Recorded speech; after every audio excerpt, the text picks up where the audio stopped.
Any implication, any slur that Lynn White, that Animals Australia was in any way whatsoever involved in the mistreatment of animals is a pretty disgusting slur. And the fact is, Lynn has made it very clear what actually happened there, and serious allegations were made. Those that made the allegations have to put up or shut up. So I think we need to put that in perspective. And that is also a red herring about the real issue. And this is not from an Animals Australia activist or from the RSPCA, but a person no less than Dr. Temple Grandin from the University of Colorado, from the Animal Science Unit. She is an advisor to the cattle industry. She advises the cattle industry. She's paid by the cattle industry. When she saw the footage of those restraint boxes, she said she could not believe that the Australian government and Meat and Livestock Australia, that taxpayers' funds were being used to basically make cruelty systematic. So when the cattle industry's own experts say this is pretty disgusting, then you know you've got a problem. Now what I didn't know, what I should have known until a few days ago, was that we've gone through this debate before. 2.5 decades ago, a Senate Select Committee on Animal Welfare released its position on the live export of Australian animals. That committee concluded that if a decision was to be made on the future of the live trade based purely on animal welfare grounds, there was enough evidence to stop it. 25 years ago. In the past 30 years, as Sharia said, 160 million animals have made this dangerous journey by sea. Close to 3 million have died on the way.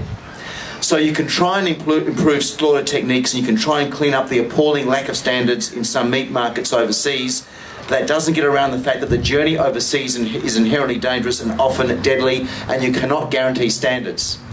And while I'm at it, what people in the industry are saying to me, there's a double standard here because we allow halal and kosher slaughtering without stunning.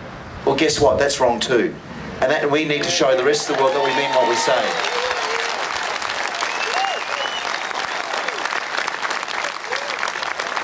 Last week, I travelled to the Northern Territory to meet the cattlemen and women who become so reliant on the live export industry.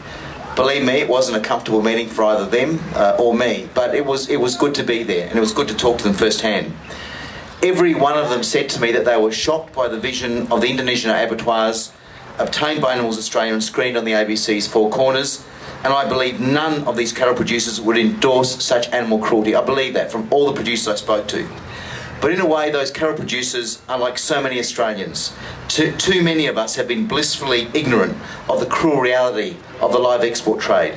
Successive governments have trusted industry bodies like Meat and Livestock Australia when they have claimed that there was no cruelty and that standards were improving. Well, you know, when it comes to animal cruelty, Meat and Livestock Australia has got the Midas touch. Everything it touches turns into a muffler. They're bloody hopeless.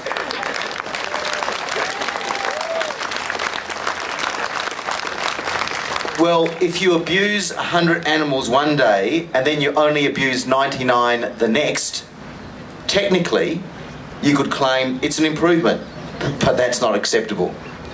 While I was in the Territory, a scenario was put to me by someone concerned by my stance against the live export trade, and this is what he said to me. He was asked, if you sell a dog to someone and that person abuses the dog, can you really be held responsible for that? To me, the answer is pretty simple. You can be held responsible if you keep selling that person dogs.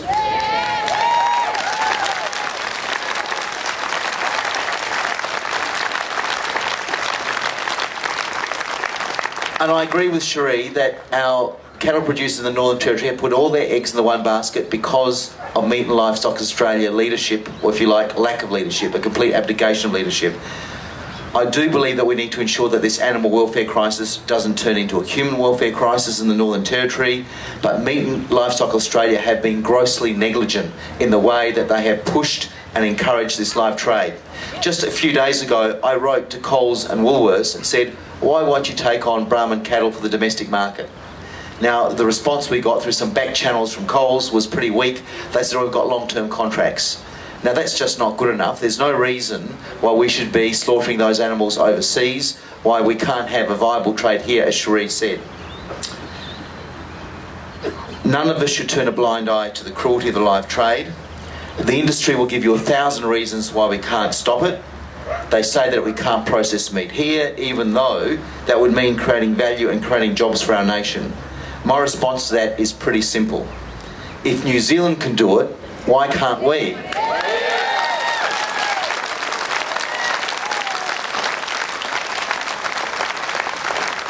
And by ending the live trade, New Zealand has created a strong brand, a strong ethical brand for New Zealand product. They actually protect demand for their product by protecting their animals. It's a classic win-win. Now this is going to be difficult. There is huge resistance to this, but I'd like to leave you with the words of Tony Benn. He's an old warhorse of British politics. And he said this: "It's the same each time with progress. First they ignore you, then they say you're mad, then they say you're dangerous, then there's a pause, and you can't find anyone who disagrees with you." Thank you very much.